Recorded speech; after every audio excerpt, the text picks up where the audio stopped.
Hi again, I'm Sebastian Wrobel from freighttech.org, and today we have a special guest, Andreas Canel from Northbound. Hi, Andreas. Hello, hey Seb, good to see you. Yeah, you too. Thanks for accepting the invitation. I think it's an interesting story behind how we actually got in touch because you're building the company with my friend from the Antler batch in Berlin. So greetings to Rahul. But maybe you could tell us a little bit more about your story behind the Go North. How you started it, all of that. Absolutely, yes, happy to. So my name is Andreas, Andreas Canel. I am originally from Hamburg, born and raised there, but right now we are based in Berlin and building Northbound. And we are a startup in the container freight space, maritime, and it's all about demurrage and detention. I'll go later into these fees. I have a captain's license. I spent my first 4 years of my career at sea on container ships, heavy cargo ships, and tankers. That's a proper background. Yes, that is the proper background. So that was my first connection to container trade, essentially. It all started with me being a deck cadet and lashing the containers on a container ship that was in the Baltic Sea trade. After 4 years at sea, I decided I want to go back ashore, and I did an MBA in Barcelona at Yale Business School, half year in New York City at NYU Stern, and then I worked for Amazon for 4 years. And then I was deep in intralogistics.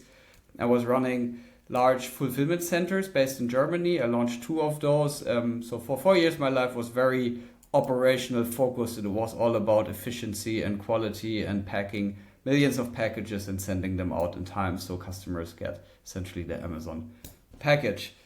Yeah. And then after a while, dealing with lots of data and lots of essentially operational efficiencies, I found that I am fascinated by making things transparent that are happening in day-to-day life and operations, because I saw how much improvement you can get when you know exactly what is happening right now. And even in Amazon, there were many occasions where I thought like, we're a bit blind. This is a black hole. We don't really know what's going on. And it was just really hard to improve on the things that you don't know that are happening. And I set out to say, I want to start my own company in operations, in logistics, and I want to build innovative software that makes the lives of operational teams better. And then I moved to Berlin. I got to know Rahul. We have a common network, got introduced at some point because we were both in the position where we wanted to build a company. We wanted to build something in logistics, and we had That's really matching skill sets. And yeah, this is where we started. But you started in a little bit different area than the Demurrage Detention, as far as I remember. Yes, that's right.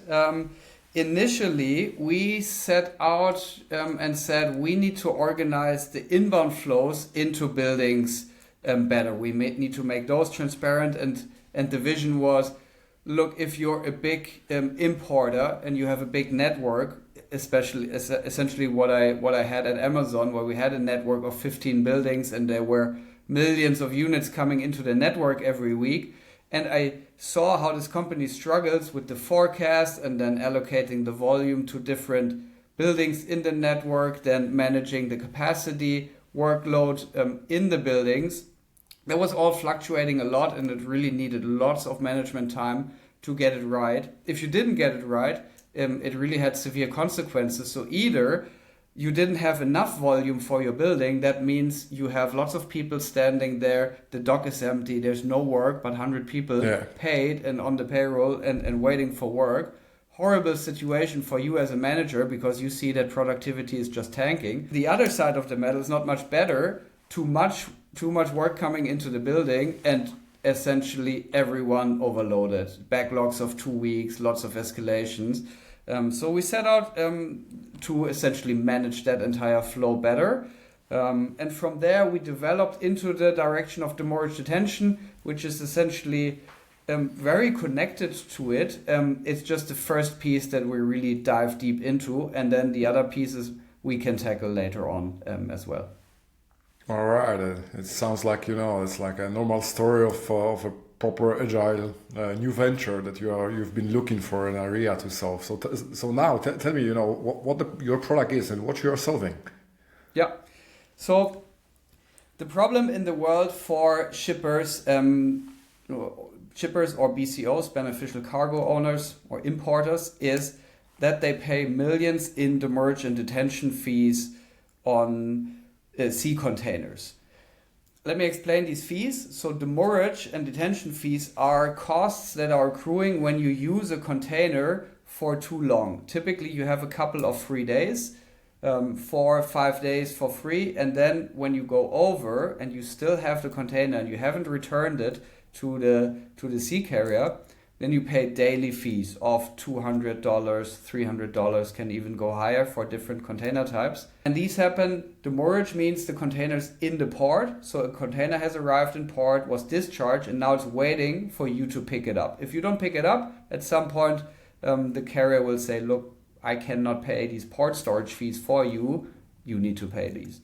Or you have the container, it's picked up, you have it on your warehouse, on the yard, you don't unload it, you let it stand for too long, again, then it's detention fees and you have to pay. And this really piles up. So large companies have millions in these fees, and we're building software to essentially prevent that these demurrage and detention fees pile up in the first place. So we do this proactively. We provide software that tracks every individual container, knows all the rates. These rates are individual for every port, every carrier, container type. And exactly. You can even have your own negotiated rate. So when you're a strong and big importer, then you use your force essentially to negotiate more free days. So large companies have longer time and maybe even pay less per day.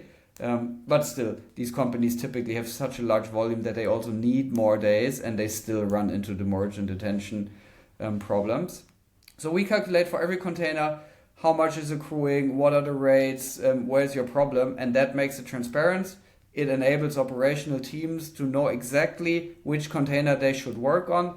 That helps them to sequence better and process exactly the containers that have a problem.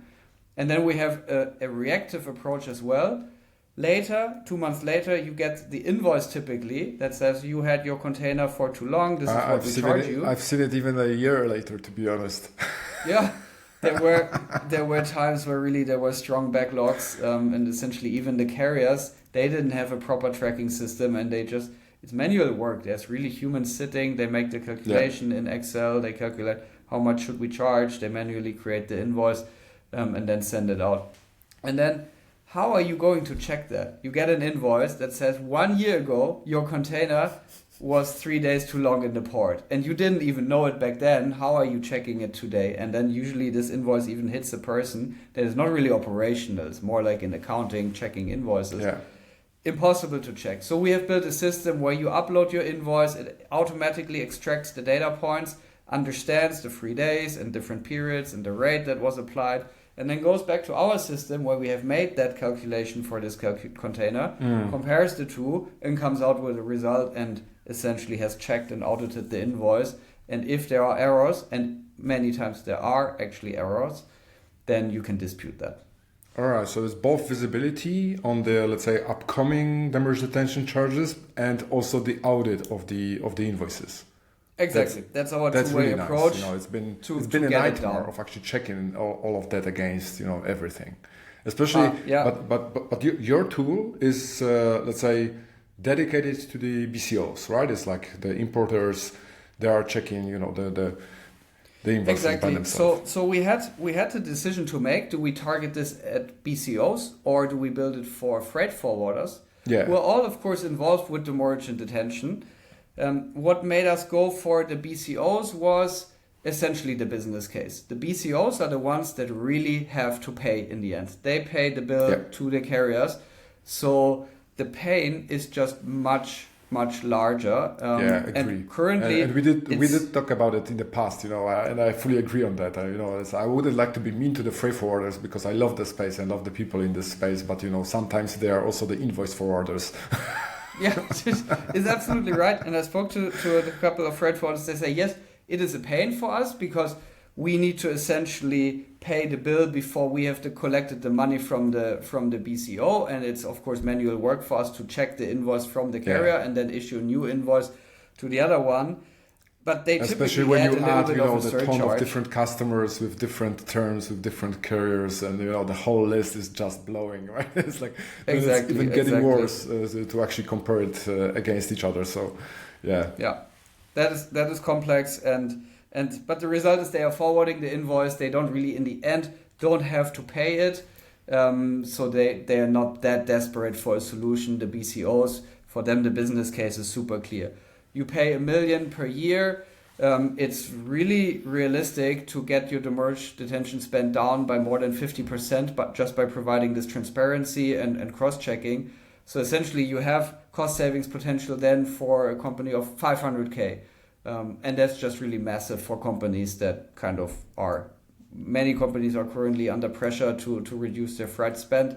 Budgets are under pressure, so everyone is looking for creative ways to save costs in their transportation. Sure. So Andras, it sounds really, really cool. Would you like to show it to us?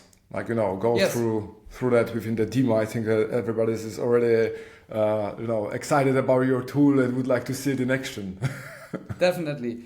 What should we do? Should I give a brief overview first and then dive into the tool, or should we go right into let's go through the brief and then we can dive in. Yeah, that sounds good to me. Then let's see. I already mentioned many things, so I'll make it quick. But let's see if we didn't forget anything. So this is Northbound. We're enabling supply chain teams to reduce their demurrage and detention costs. And I explained this. There are two ways: demurrage and detention.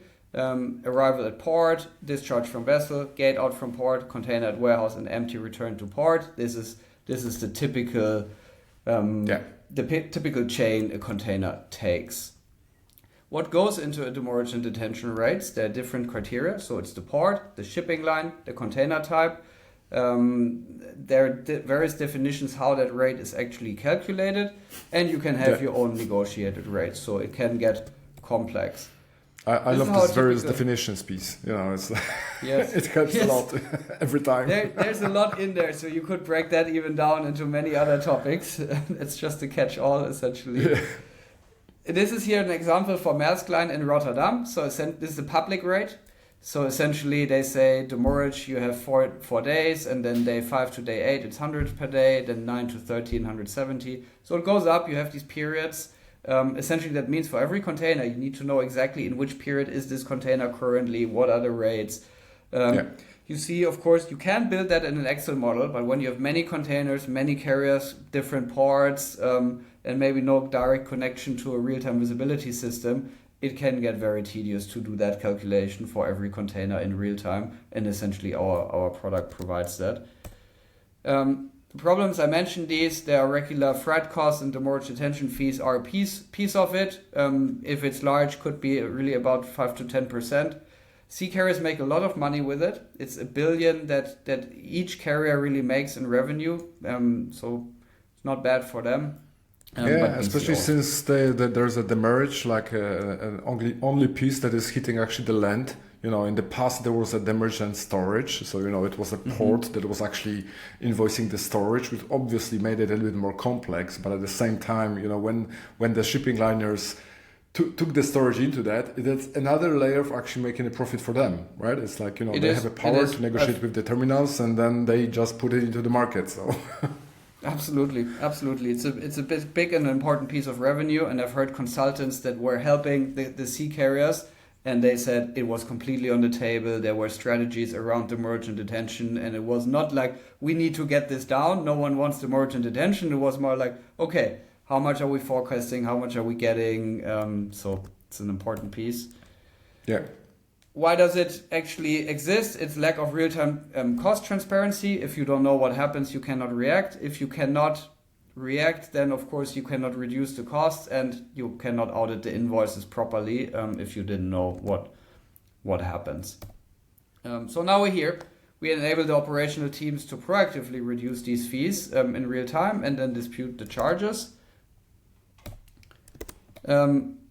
I mentioned this as well, proactive and reactive, two approaches. First, you know what happens, then you can react, and later you check. I love this point. I really like that you are highlighting it, because I think that most people that would think about the demurrage detention tool, it would be more about this proactive piece.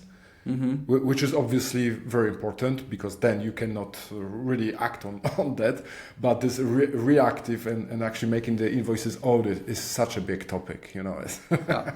And this is our important piece. I don't have it with me now to show it in the product. It's more in a prototype state, but it works. And very soon I'll be happy to demo it.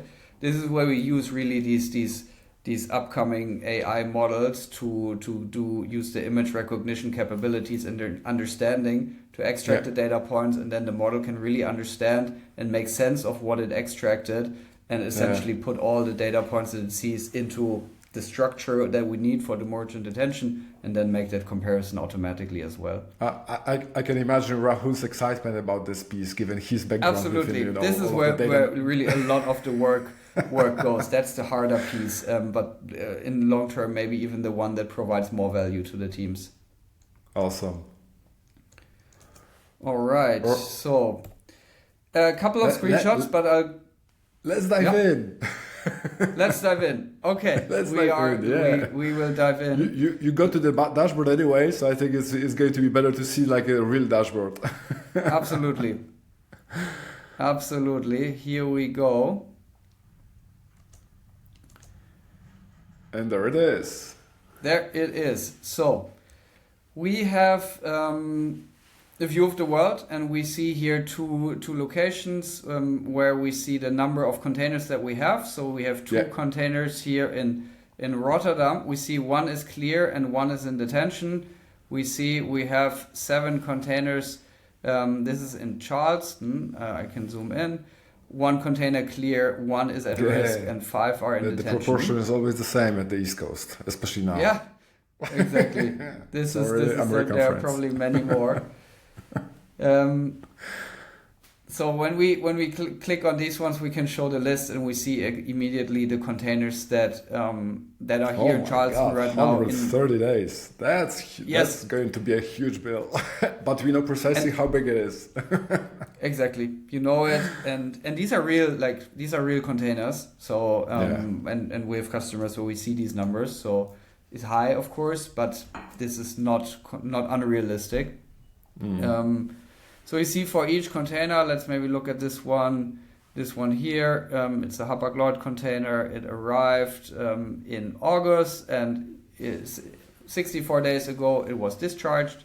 Currently the milestone is gate out. That means it was collected from the port but hasn't been returned yet. So we're in detention. Then we had some free time.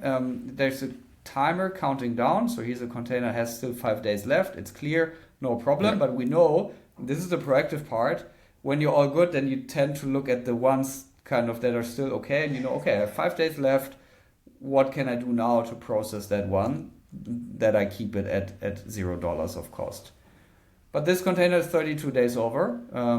It's at $3,159. So this gives you a first glance. In a bit, I will dive into a container. What is the live tracking?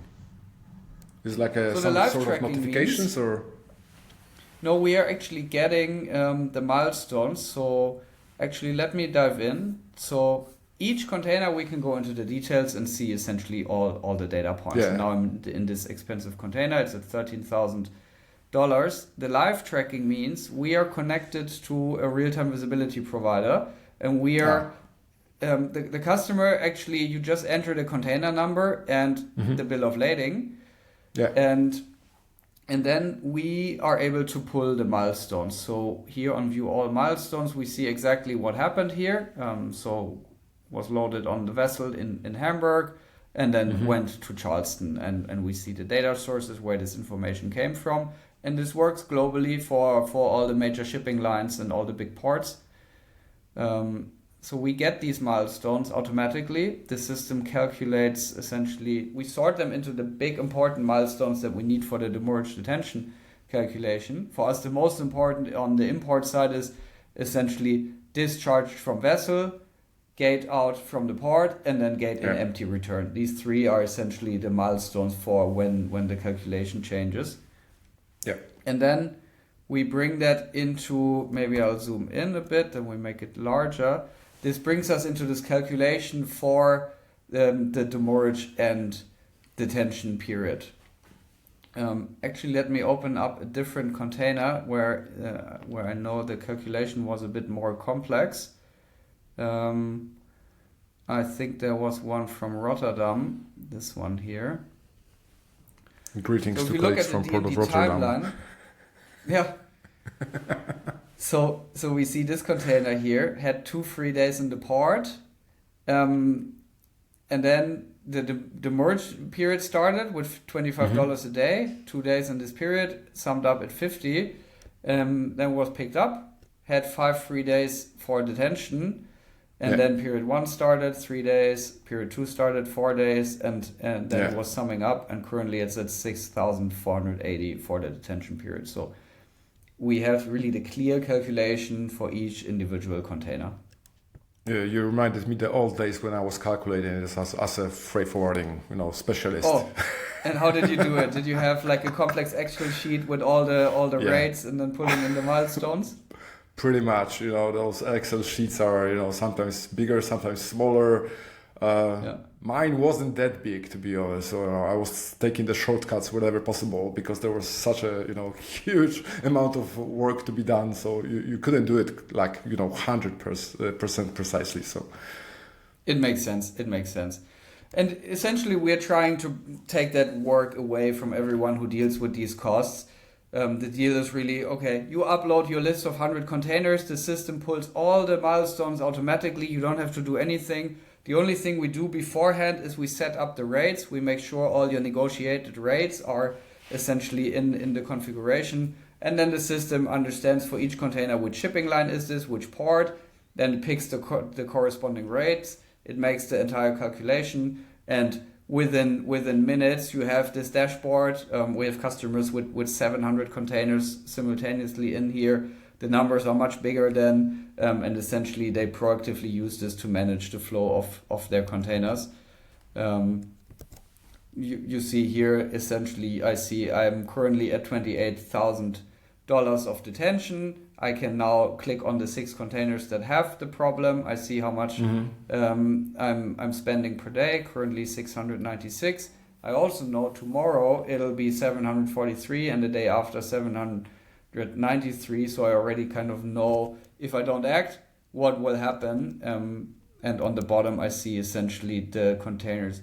How long are they after discharge? So this container was discharged 4 days ago. And then I see I have a couple of containers that were discharged more than 28 days ago. The ones more on the right are typically more the ones that kind of have costs and are the problem. I've noticed an interesting thing on the left side, which is container watch list, and I've just started thinking about the notifications, this proactiveness that can be taken by the BCOs by using your tool. Absolutely. How does it work? And what's the potential for them? It's like, visibility itself is one thing. The other thing is actually driving it down, right? Absolutely. So that is super important. You always need a process chain after. It starts with the visibility. Then it needs a notification to the right person. So the right person, the one who can act or get someone else to act, needs to be alerted, essentially, ideally before something bad happens. So 2 days before a container reaches the end of the 3 days, we need a notification, hey, these are the containers at risk and you need to act now. Or essentially, this is your top 10, these are the oldest containers, this is where your problem is. And then we support that. So with the customer, we do weekly meetings and we send a weekly report and really analyze the flow of containers. And we go into the process. Who are the people that can influence if containers get picked up, or who can influence that containers are actually unloaded? Typically that involves warehouse personnel, sometimes even a 3PL provider. So you need to map out the chain, who looks at these data points and who's the one to act on it. So in the best case, we give the people who can act direct access, so they can open this up every day or just get an email notification and know where they need to act, and then they process the container. So there's typically... alerting about the exceptions is always the best way, It's for everyone, It's like going through the whole list is, especially given the big volumes. Yes, that's a nightmare. Yeah. No, of course. You need to see where do you have the problem, where is the timer ticking off. Everything else is clear. No need to look at it, only if you see problem is upcoming. And then you essentially loop in all the departments that have control over this. You challenge them on, hey, we don't want to pay demurrage and detention anymore. Because typically they need to bring in other criteria points as well. Demurrage and detention is not the only way how you organize the flow of your containers. Typically the first one that companies use is, what is the cargo inside of that container? And is that something I critically need right now? And then so many containers with important cargo, they kind of get the speed lane, they come in, they get unloaded immediately, and they're all good. Those are normally not the containers that accrue charges. The ones with high demurrage and detention charges are usually containers that have cargo on board that is really not important. Obsolete material, dunnage, I don't know, there can be many things, but these are the containers that you park on your yard and then you leave them there for weeks, and after a while they get forgotten and no one cares about them. But at some point they get so expensive, and for the bigger business view, it would be smart to actually process them in and make room. And maybe they delay another container for a day longer just to make room to unload that container. So you have a balance between cost and actually providing essentially the units that you need for inventory levels or for production. Yeah, makes sense. You know, we've seen huge charges coming from the claims within the reefers even, you know, if it's taking too long, then, you know, basically the cargo inside is already to be trashed. Also that. And reefer containers are one of the most expensive container types in demurrage and detention. They're typically at rates of $500, $600 a day. Yeah, then you need to plug it in. It's taking electricity. It's actually you know, the equipment itself is much more expensive as well. Yeah. So it makes a lot of sense, and at the same time, you know, when we are talking about the food itself, it should move fast. Obviously, there's not only food inside, but yeah, it's there are reasons why it's the most expensive. So have you ever calculating, you know, how much improvement in terms of the demurrage detention, you know, percentage-wise, it is achievable for the BCOs by using your software? Yeah, we have live data. We're live with a large automotive manufacturer in the US, and within 5 weeks we have achieved savings of 65% there. That's why I say more than 50% is easily achievable. Yeah, and they really had huge. Big costs, so it was more in the realm of $1 million per month. So containers that were 11 months old, because it's a complex network there of suppliers, and there were just many opportunities for containers to get lost somewhere and stand in one position very long. So once we came in, and the transparency essentially was in one place, they pulled data from 5 different systems and we all aggregated it all in one place, had this calculation and came out with a list that clearly showed these are the most expensive containers, this is where the problem is. And then we essentially helped to contact all these internal teams, and essentially they got challenged a bit on, hey, this container is here for so and so long, it's expensive, when are you going to process it?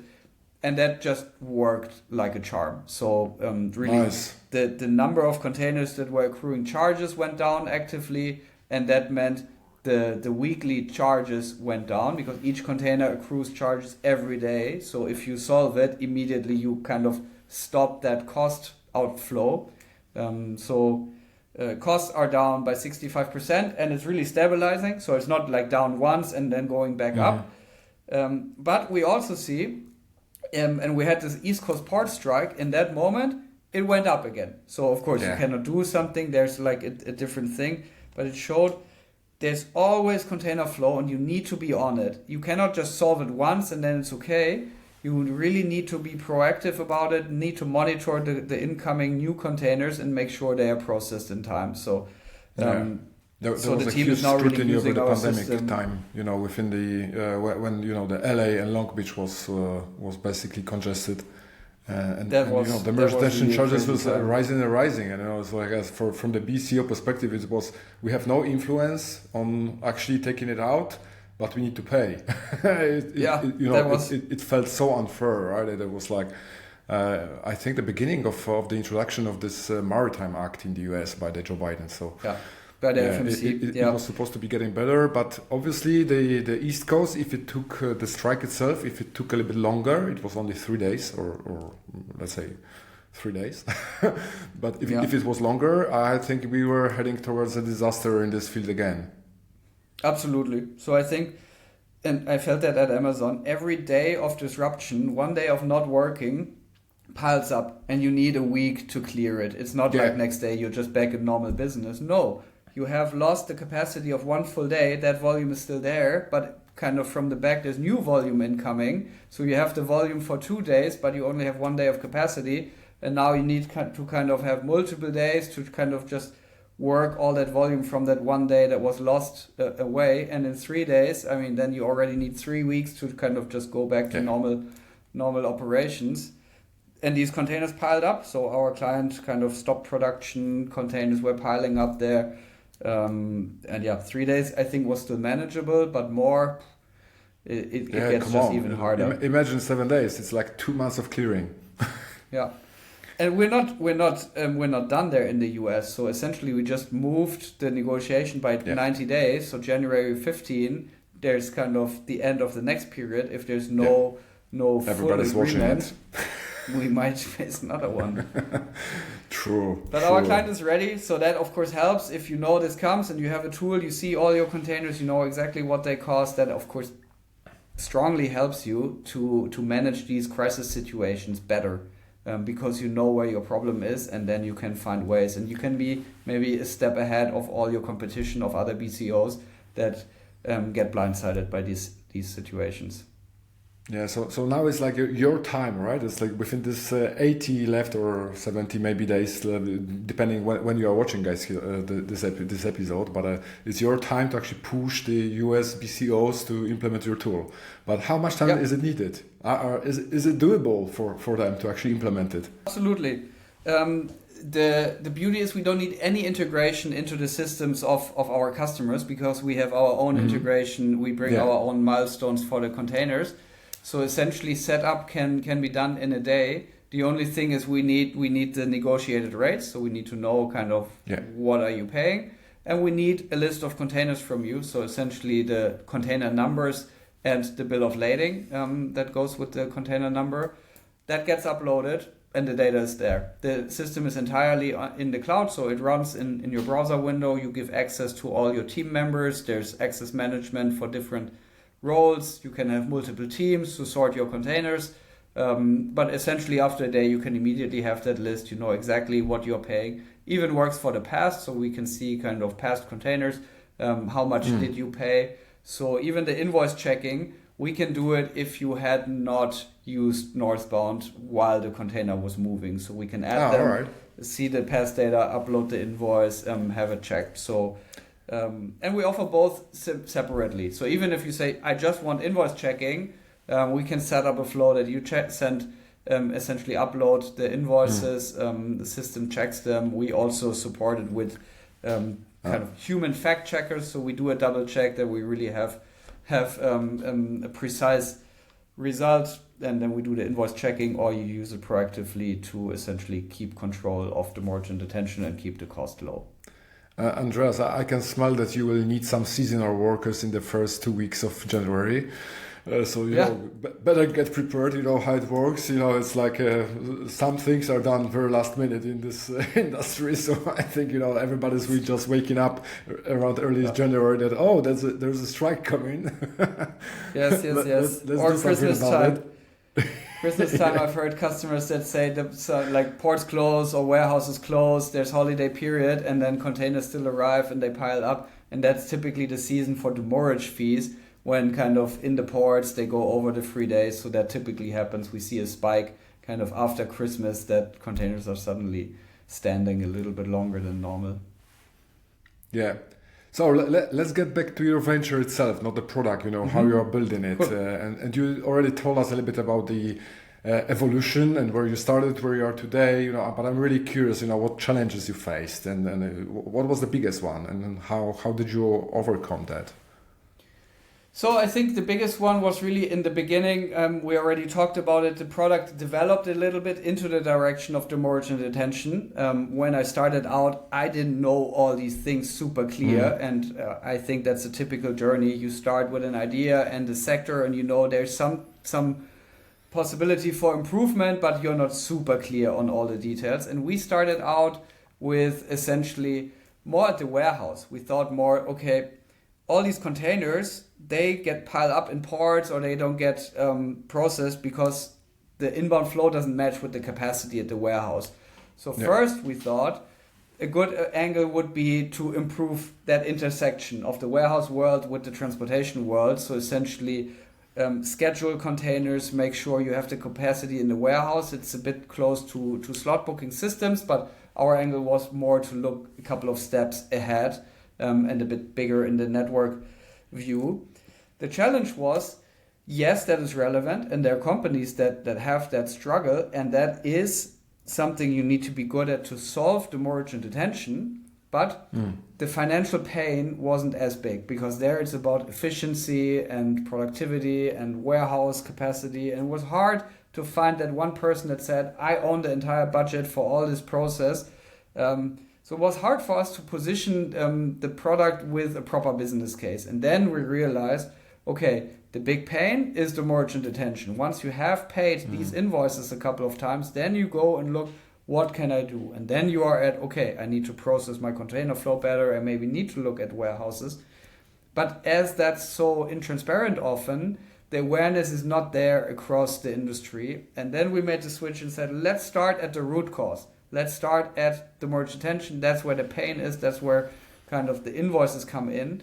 And from there on, we can then build more into the world of what can you actually do.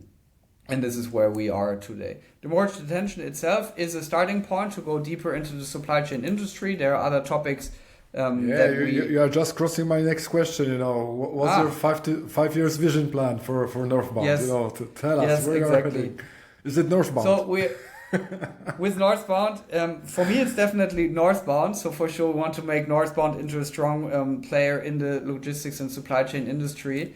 And we want to tackle really the hardest problems that BCOs and shippers and potentially also freight forwarders have in essentially managing international freight. We're really starting with containers, and demurrage and detention is the first starting point. But our invoice checking is already AI supported. So this is actually our first AI agent. It's essentially an AI agent that is capable of performing an entire work step that humans today need to do manually. And it involves multiple steps. It's check an invoice, understand the data points, make a calculation, compare that with a different calculation that you have made, then reason about it, come up kind of with a plan, and maybe even later these agents can even then do more. Maybe send a dispute, send an email. So we are essentially building AI agents in the long term that will carry out operational steps in supply chain. Another big area that we're looking at is customs clearance. So we're already able to understand these invoices and documents. We already have another prototype that can understand packing lists, delivery notes, and invoices. And essentially we will build these kind of this army of AI agents that can perform all these steps automatically. And that's kind of the direction we're currently going. But the demurrage detention for now is really the main starting point that we want to solve in every granularity and complexity that is required to achieve essentially the goal, bringing the demurrage detention costs as close to zero as possible for every shipper and BCO out there. Sounds exciting. Andreas, I think that's going to be it for today. Thanks a lot. I have a feeling that we will do it once again when you have new things to be presented at the same time. Thank you for joining today. A great story behind. I love to look at these agile companies that are just looking for their space and actively checking with the users and the customers what's really important to them. So congrats on this journey, and best of luck in the future.